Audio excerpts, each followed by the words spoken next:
How to remove message button on Facebook. Hello everyone, welcome back to our channel. So let's dive right in without wasting any time. Also make sure to watch this video till the end. So first of all, open up Messenger on a device. Now tap on three lines at the bottom right corner. Now simply tap on settings. Now scroll down and tap on privacy and safety. Again scroll down. Now under who can reach you, simply tap on message delivery.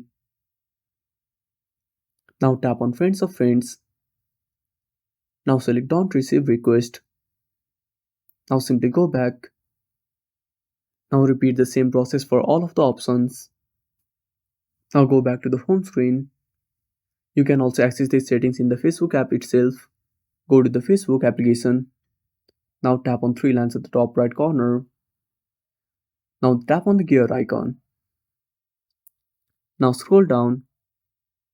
Now under audience and visibility, tap on how people can find and contact you. Again scroll down. Now under how you get message request, tap on friends of friends. Now select don't receive request. Again repeat the same process. And that's it. Thanks for watching. Make sure to subscribe our channel and hit the bell icon. See you in the next video.